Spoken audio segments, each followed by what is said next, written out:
Praise the lord. హల్లెలూయా. దేవుని పరిశుద్ధ నామానికి మహిమ కలుగును గాక.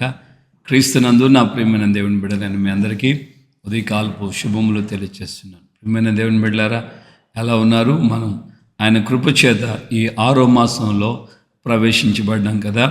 గత మాసం అంతా అనగా ఏప్రిల్, మే మాసాలు భయంకరమైన ఎండల వేళ ఎండ వేడిమిని మనం అనుభవించాం. ఆ ఎండ దెబ్బలకు, అనేక మంది వడదెబ్బకు చనిపోయిన వాళ్ళు కూడా ఉన్నారని వార్తల ద్వారా మనం విన్నాం.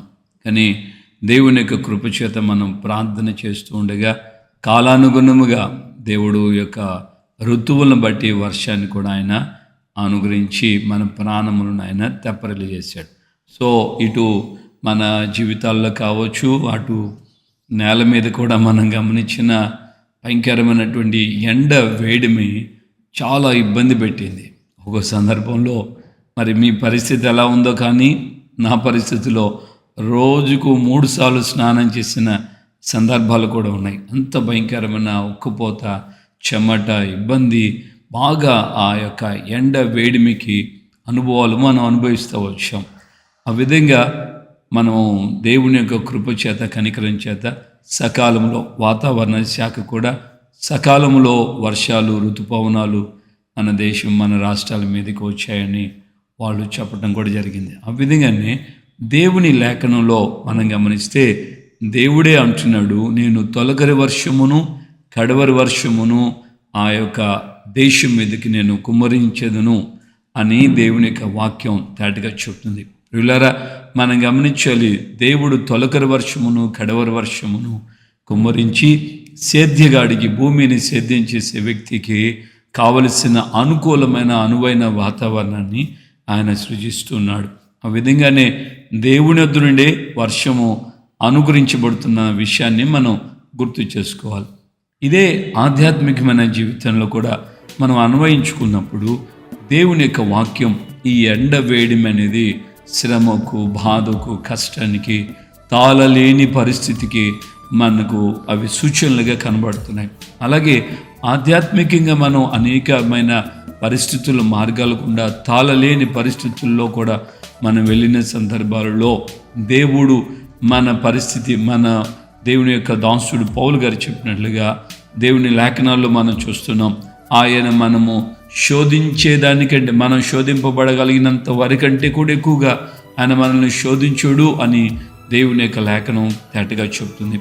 ఆ విధంగా మనం ఎదుర్కొన్నటువంటి అనేకమైన బాధలలో, కష్టాల్లో, కన్నీళ్ళలో దేవుడు నిన్ను అధికముగా శోధింపకుండా, అధికముగా నిన్ను బాధించకుండా ఆయన నిన్ను తన కృపచేతనే కాపాడి సంరక్షించినట్లుగా దేవుని యొక్క వాక్యం మూలముగా మనం గుర్తిస్తున్నాం.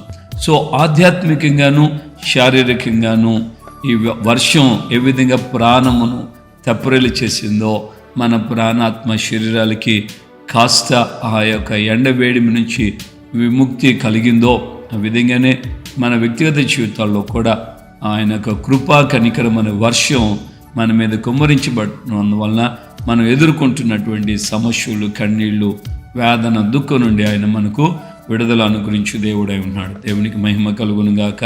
ఆమెన్. హల్లెలూయా.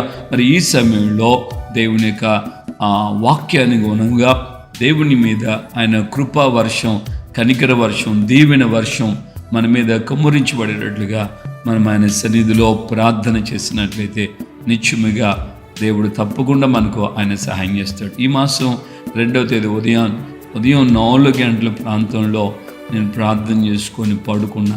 ప్రభువా, దయవుంచిన ఆయన 4 గంటలు కూడా చెమటలు పట్టేస్తున్నాయి, తట్టుకోలేకపోతున్నాం, వేదనగా ఉంది, కరుణించండి, కనికరించండి అని ప్రార్థన చేశాను. నిజం, నేను 6 గంటలకి, 5:30, 6 గంటలకి పడక మీదుగా ఉండగానే భయంకరమైనటువంటి ఉరుములు, మెరుపులు, ఆ శబ్దాలు, వర్షం అసలుకి మామూలుగా లేదు. మొత్తానికి 6:30, 7 గంటలకంతా వర్షం ఆగిపోయింది. 8 గంటలకు మళ్ళీ మామూలుగా ఎండ కాసింది. ఆదివారం రోజున, ఈ నెలలోనే మొదటి ఆదివారం రోజున పరిపూర్ణంగా పూర్తిగా మళ్ళీ వాతావరణం సెట్ అయిపోయింది. దేవునికి మహిమ కలుగును గాక. అంటే మనం ఆయన సన్నిధిలో తగ్గించుకొని చిన్న ప్రార్థన ఇస్తే ఖచ్చితంగా ఆయన మనకు తగిన వేళలో దీవెన వర్షమును నీకు, నీ కుటుంబం మీదకి ఆయన అనుగ్రహించి నువ్వు ఎదుర్కొంటున్నటువంటి ప్రతి సమస్య నుంచి, ప్రతి బాధ నుంచి, కన్నీళ్ళ నుంచి నీకు ఆయన విడుదల అనుగ్రహిస్తాడు. ప్రభు నీకు తోడుగా ఉండునుగాక. ప్రార్థన చేసుకుందాం. ప్రేమగల తండ్రి, మీకు వందనాలు. ఈ ఉదయకాలం మందున ప్రభు మాతో మీరు మాట్లాడిన మీ అమూల్యమైన వాక్కుల నిమిత్తమై మీకు స్తోత్రాలు చెల్లిస్తున్నాను. నిజమే ప్రభు, అయ్యా మా యొక్క ప్రాణాత్మ శరీరాలు ఎంతో ఈ ఎండ వేడిమిలికి శారీరకంగా మేము ఏ విధంగా అవస్థలు పడ్డామో చూచారు. అయ్యా ప్రార్థన ఆలకించారు, మమ్మల్ని కరుణించారు.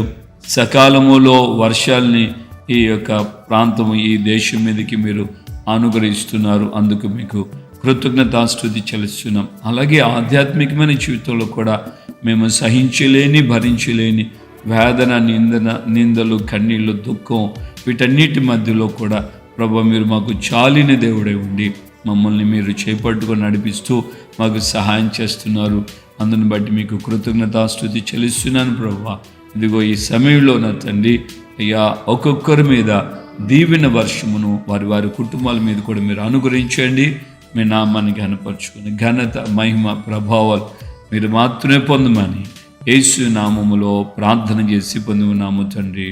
ఆమెన్. మన ప్రభు అయిన యేసుక్రీస్తు కృపయు, తండ్రి అయిన దేవుని ప్రేమ, పరిశుద్ధాత్మిక అన్యోన్య సహవాసం, సమాధానం ఇప్పుడు ఎల్లప్పుడూ సకల పరిశుద్ధులకి మనకును ప్రభు రాకడ పర్యంతం ఆయన దీవెన వర్షం కొరకు తమ్మును తాము తగ్గించుకొని ఆయనకు అప్పగించుకుంటున్న వారందరికీ కృపా సమాధానపు దీవెనలు అనుగ్రహించబడి నడిపించునుగాక. Amen, amen. హల్లెలూయా. ప్రభుపేట అందరికీ వందనాలు. నిత్యముగా దేవుడు మనకు తోడే ఉండి దీవెన వర్షాలతో మనల్ని ఆయన మరింతగా మన ప్రాణములను సంతోషింపచేయునుగాక.